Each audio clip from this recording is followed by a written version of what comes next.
Ibig sabihin po ng Halloween, from the word hallow, which means holy, the saint.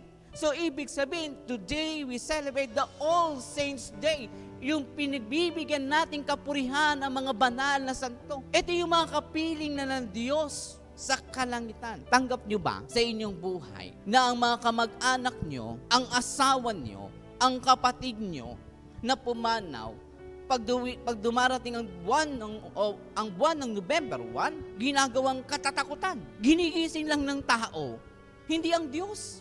Ang ginigising ng marami sa atin sa bawat pagsuot nyo ng mga nakakatakot na mga mukhang demonyo, ang binibigyan yung parangal ay ang demonyo. Kaya nga minsan sasabihin nyo, bakit gano'n? Ang sama-sama na ng mundo.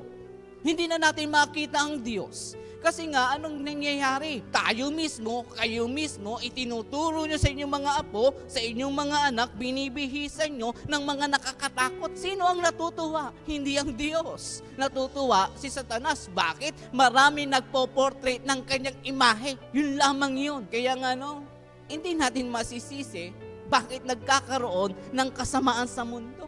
Dahil tayo mismo ang sumasamba sa mga demonyo. Tignan mo na lamang, tatanggapin mo ba talaga yung mahal mo sa buhay mukhang multo na? Parang ang hirap tanggapin nun. Para mang sinasabi mo, yung kamag-anak mo, yung mahal mo sa buhay, nung nabubuhay pa sa mundong ito, masama. Hindi naman, di ba? Kaya nga sana kung nais natin makita ang tunay na larawan ng All Saints Day, ang ituro natin, turuan natin ang mga bata na i-portrait yung the real image of the saint.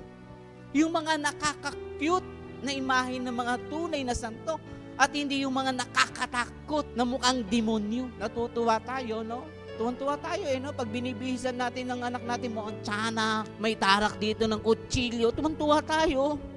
Pero deep inside dun sa batang iyon, natutuwa sa kanya ang demonyo.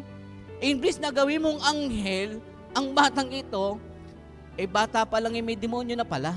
Di ba kaya paglaki, ano nangyayari? Wala. Wala sa kanya ang mukha ng santo. Wala sa kanya ang mukha ng pagiging banal. Ang nasa kanya yung pagiging mapusok, makasalanan na tao. Kaya nga, my dear friends, today we celebrate the All Saints Day. Kung tatanungin natin sa ating buhay, mahirap bang maging katulad nila? Dahil sasabihin natin na tayo makasalanan? Hindi. Hindi hadlang ang pagiging makasalanan upang tayo hindi maging banal. We going back to their life.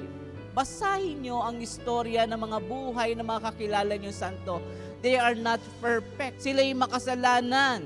Pero mas pinili nilang hanapin ang maging banal na kasama ang Diyos.